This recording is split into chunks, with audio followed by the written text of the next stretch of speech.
bien, moi, je suis Pauline Collet, je suis la metteur en scène du projet sur lequel je travaille avec Pascal. Et moi, je suis Pascal Noé-Adam et je suis la comédienne sur ce projet qui s'appelle Norma Jean Baker de Troyes. Du coup, ma question suivante, c'était, vous travaillez sur quel projet? Donc, est-ce que vous pouvez me parler de Norma Jean Baker de Troyes? Norma Jean Baker de Troyes, donc l'autrice, c'est Anne Carson. Et Norma Jean Baker de Troyes, c'est une pièce qui invite à faire rencontrer deux figures, celle d'Hélène de Troyes et de Marilyn Monroe, nom de jeune fille Norma Jean Baker. Et un peu plus grossièrement, je dirais que c'est le parallèle entre être une femme et être en guerre. Waouh! Ouais, j'ai trouvé ça ce matin. C'est bien, parce que ça fait quand même quelques temps qu'on se demande comment est-ce qu'on peut résumer, faire un pitch de cette pièce en 3 phrases. Ouais. Et c'est très compliqué, parce qu'il y a beaucoup d'éléments dedans, et il y a beaucoup de niveaux de lecture et beaucoup de personnages. Ouais. L'histoire de Marilyn Monroe qui chevauche l'histoire d'Hélène de Troyes dans la version d'Euripide, pas dans la version de Sophocle. Voilà, ça a l'air un peu compliqué comme ça, mais en fait on s'en est bien sorti, je trouve. Ouais, et puis c'est ce qui est intéressant dans l'écriture. En tout cas, quand j'ai découvert l'écriture, parce que Pascal m'a proposé de faire la mise en scène, donc j'ai découvert Anne Carson à ce moment-là, que je ne connaissais que de nom, en fait, en réalité. J'avoue, je le confesse. Et ce que j'ai trouvé très chouette, c'est que c'est une écriture qui flirte vraiment dangereusement avec la poésie. Donc en fait, il y a beaucoup d'images, beaucoup de concepts qui sont un petit peu détournés, et c'est tout l'intérêt de la chose, c'est-à-dire que c'est un voyage un peu sensoriel et que qu'on propose en fait au spectateur. Donc je crois que c'est aussi pour ça que des fois c'est dur à résumer, parce que il y a cette thématique qui est là, être une femme, être en guerre. On parle beaucoup de Marilyn Monroe, de la chute d'Hollywood, donc la chute d'un certain âge d'or, donc ça fait certaines références à l'affaire Weinstein par moment. Mais maintenant il y a Gisèle Pellicot, donc parfois on se dit c'est marrant, ça éclaire l'actualité d'une autre manière. Mais en fait ça parle vraiment de ce qu'est être une femme et de comment on s'en sort, comment on se sort d'un destin. Et avec quels atouts, avec quelles armes en fait. Donc voilà, il y a ce parallèle vraiment avec la guerre en fait, comme on dit d'une femme, que c'est un avion de chasse, une bombe atomique, enfin voilà, c'est un peu tout ça. Donc c'est de la poésie en fait pour moi. Et là, elle est souvent qualifiée de butin de guerre ou et de putain arme de guerre, de destruction massive. Ouais, c'est ça. Ouais. La femme est c'est toujours de sa faute quand il y a un conflit. Comment vous en êtes arrivé à travailler sur ce texte et travailler ensemble sur ce projet? En fait, c'est moi qui l'ai trouvé, le texte. Je lis beaucoup et d'habitude, je fais aussi de la mise en scène. Et j'ai trouvé ce texte d'Anne Carson un peu par hasard. Et en le lisant la première fois, je me suis dit, waouh, j'ai vraiment, vraiment envie de le jouer, parce que c'est tellement... Entre la tragédie grecque et la poésie, j'adore la littérature, donc c'était vraiment quelque chose qui m'a vraiment pris dans tout mon esprit, tout mon corps tout de suite. J'avais vraiment envie de ce texte sur scène et de l'avoir en bouche et de pouvoir m'exprimer avec. Et donc j'ai cherché une metteuse en scène, parce que je ne voyais pas du tout un homme pour mettre ça en scène, même si je connais des très bons metteurs en scène. Et j'ai pensé tout de suite à Pauline, parce qu'on a déjà travaillé ensemble, mais dans le rôle inversé, où c'est moi qui faisais la mise en scène et Pauline qui jouait. Et comme je connais bien son travail et que ça fait quelques années maintenant qu'on se fréquente et qu'on regarde le travail l'une de l'autre avec attention, je ne voyais pas d'autre personne en fait pour le mettre en scène que Pauline. Donc je lui ai demandé, elle a tout de suite dit oui. Elle a lu le texte d'abord quand même. Ça fait combien de temps là du coup que le travail, les répétitions ont commencé? En fait, la saison précédente, on s'est vu une semaine pour faire justement que du travail à la table, pour déceler un peu toutes les ficelles du texte et savoir aussi quel point de vue nous on voulait adopter sur le texte. Donc on a fait un travail de montage aussi.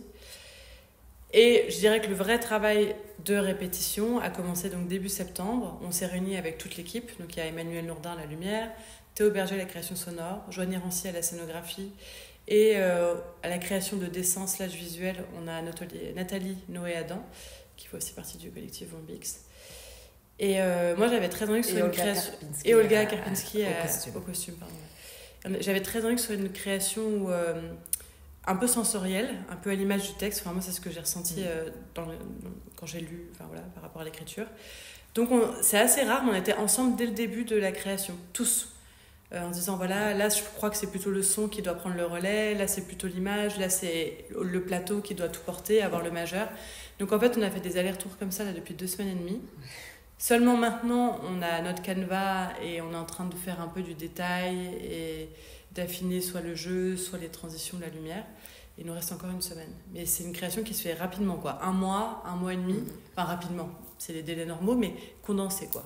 Oui, parce qu'on peut peut-être rajouter que, comme tu disais, oui, c'est vraiment une création qu'on fait tous ensemble. Donc, c'est pas seulement, par exemple, Manu, c'est pas seulement qu'il éclaire le plateau, il a fait une vraie création lumière ici, au BMK, qui joue vraiment. En fait, moi, sur scène, je joue avec la lumière et avec le son qui me soutiennent. C'est comme vraiment 2 vrais partenaires de jeu. C'est pas seulement un éclairage pour qu'on me voit sur scène, c'est vraiment une super création lumière et son. Le son est super important aussi parce que ça m'aide, il me supporte, il me drive un peu à travers les scènes. Théo, quand il appuie sur le bouton, c'est lui qui me fait avancer un peu. Du coup, là, vous êtes en résidence. C'est avant tout une résidence technique. Est-ce que vous pouvez nous rappeler ce que c'est une résidence et pourquoi c'est important pour les créations contemporaines ? Une résidence, finalement, c'est un temps de travail, un temps de répétition dans un lieu. Là, la chance qu'on a avec l'espace de Bernard-Marie Coltès, c'est que c'est un plateau qui est assez grand et qui a un équipement technique suffisant pour permettre d'aller au bout des idées. Il y a aussi un accompagnant, parce qu'il y a Antoine qui est là. Donc rapidement, on peut aussi refaire quelque chose. Donc ça, c'est un cadre de travail qui est agréable. C'est pour ça que nous, on a voulu mettre l'accent sur la création lumière ici. Chose qu'on ne pouvait pas faire dans la salle précédente, ni dans la prochaine salle, par exemple. Et un temps de résidence, c'est un temps de travail. Et généralement, en fait, une création, en fonction des partenaires, donc les partenaires, c'est les théâtres, en fait, qui accueillent la création, on fait des temps de résidence dans chaque lieu. Donc finalement, la création change de visage avec chaque lieu, parce qu'il y a des salles où... là, on est très loin de Pascal, alors que la semaine dernière, on était à 1 mètre. Donc on ne fait pas le même travail, en fait, à chaque fois. Donc ça fait avancer la création, ça la nourrit, voilà. Ça place le jeu même à d'autres endroits. Ouais, tout à fait. Ici, je suis obligée de bien projeter, d'élargir, de projeter jusqu'au dernier rang. Ouais, c'est ça. Alors que la semaine dernière, à l'abbaye de Neumünster, on travaillait plus sur l'intimité. On était beaucoup plus intime. Mes collègues étaient tout près. Là, ils sont un petit peu plus loin. Ouais, c'est ça. Mais voilà, un temps de résidence, c'est un temps de travail, en fait. Et là, du coup, ça fait 3 jours que la résidence a commencé, mais du coup, ça s'inscrit dans un temps assez dense, donc avec une résidence qui a précédé avant, une résidence qui va suivre. En termes un petit bilan là, sur les 3 derniers jours de création et sur l'avancée de la créa, justement, est-ce que vous avez quelque chose à nous dire sur ce qui s'est passé ces 3 derniers jours, potentiellement ? Ça fait seulement 3 jours, je me rends pas compte. Ouais. J'ai l'impression que ça fait bien plus longtemps que ça qu'on est ici, parce que c'était très, très, très intense.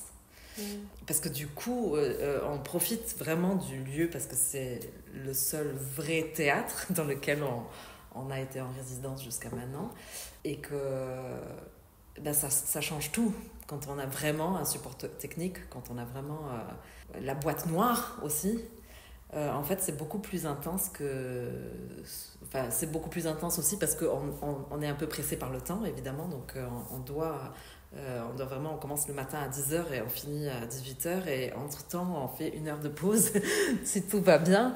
Et moi, je suis au plateau toutes ces heures. Donc, je suis très fatiguée. c'est très intensif, mais c'est nécessaire. C'est absolument nécessaire pour pouvoir tout explorer. Ouais, en tout cas, hier, on a fait le premier filage, donc c'est le premier bout à bout du spectacle. Et je crois que c'est la première fois moi, que j'ai vu l'entièreté de toutes les propositions, parce que la lumière et le son commencent à se terminer, même s'il faut peaufiner pas mal de choses. Pascal, elle est encore dans un endroit, des fois, voilà, elle cherche encore ses marques, etc. au plateau aussi, mais ça avance. Donc moi, en tout cas, j'ai pu voir le premier dessin en me disant, ok, donc là, il faut qu'on travaille ça, là, ça va, on peut laisser reposer. Donc là, on en est à voir un peu ce sur quoi on travaille toujours par petits bouts, en fait, à chaque fois. Et on essaie de relier les bouts et on voit ce que ça donne. On avance un peu comme ça à tâtons. Là, je crois que c'est la première fois qu'on a la grande fresque qui se dessine, donc qui nous reste encore, je dirais, une très très bonne semaine après, une semaine et demie avant la première. Et ça va permettre d'affiner tout, voilà, d'être un peu plus fort au plateau et un peu plus fort dans les propositions, un peu plus fin aussi dans la mise en scène pour arriver, on l'espère, à un beau spectacle. Ce soir, il y a une sortie de résidence, donc vous montrez à du public extérieur le travail que vous avez fait jusque-là. Est-ce que c'est important, les sorties de résidence, dans la création ? Est-ce que ça vous aide ? Est-ce que ça vous permet de poser des questions autrement, d'avoir un regard extérieur ? Ou finalement, voilà, c'est pas systématique dans une créa ? Qu'est-ce que vous pensez, vous, des sorties de résidence ? D'abord, effectivement, c'est pas systématique, parce que parfois, on répète toute une pièce au même endroit. Sauf que là, nous, c'est, je sais plus, le troisième lieu qu'on fait. Et donc, ça va être notre troisième sortie de résidence. Dans la première, qui était vraiment quelque chose de très, très léger. Parce qu'on était au tout début et que même le texte n'était pas encore tout à fait stable et tout ça. Moi, en tant que comédienne, ça m'aide beaucoup parce que d'avoir un public, ça change tout. Même si c'est une étape de travail et que ce n'est pas un spectacle qu'on va montrer, quand même, d'avoir un public en face. D'abord, je suis seule en scène, donc je m'adresse beaucoup quand même. Il y a plein de moments où je m'adresse directement au public. Donc pour l'instant, je m'adresse à Pauline ou à Théo ou à Manu et qui sont toujours super bienveillants avec un sourire et tout. Donc ça fait du bien et ça aide. Mais d'avoir quelqu'un qu'on ne connaît pas en face, c'est déjà c'est différent. Ouais, en tout cas, moi, ça m'aide beaucoup. Mais je pense que ça m'aide pas seulement moi, ça aide aussi tout ce qu'il y a autour, non ? Oui. Moi, après, j'ai plus de, je pense, de nuances sur les restitutions, parce que je trouve que c'est des endroits encore fragiles de travail. Des fois, par exemple, la première qu'on a faite, je trouve que c'était trop tôt. Ouais. Parce que là, on n'était pas solide en mémoire sur le texte. Et en fait, on passait notre temps à dire, il y avait un papier dans le fond. Et on disait, voilà, la scéno, ce sera ça. Et ce sera comme ça. Et en fait, ça demande aux gens un énorme travail de projection. Et finalement, c'est trop tôt, il n'y a pas grand-chose à voir. Et après, moi, je continue à penser que la première d'un spectacle, c'est assez précieux et qu'il faut aussi garder un peu secret les choses. Donc là, généralement, par exemple, sur ce projet, c'est particulier parce qu'on montre le premier quart du spectacle, le premier tiers, en fait. Sauf que comme c'est une poésie qui se déploie, c'est un peu comme un film d'Almodovar, quoi. C'est-à-dire qu'il y a des trucs que tu comprends en milieu et en fin qui te redonnent une lecture sur le début. Donc, toutes les restitutions qu'on a faites, c'est aussi « Ah, c'est dommage, je commence à rentrer dedans, et du coup, après, il se passe quoi ?» Et donc, en fait... Presque l'idée, c'est un peu de faire du teasing pour dire je venais à la première, quoi. C'est un petit peu ça. Après, moi, j'aime beaucoup les restitutions quand, par exemple, on présente une écriture un peu en lecture.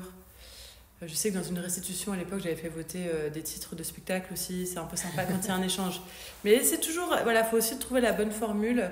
Là, ce qui est chouette, en tout cas, c'est que je crois que pour Pascal, c'est... extrêmement utile. Ah oui, c'est clair. Et rien que pour ça, du coup, c'est très précieux.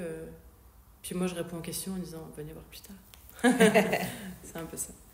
Qui sera finalement assez bientôt, puisque du coup, la première de Norma Jean Baker de 3, c'est le 7 octobre à Opterschmelz, à Dudelange. Voilà. Et après, il y a une grosse série au Théâtre du Centaure à Luxembourg, ville.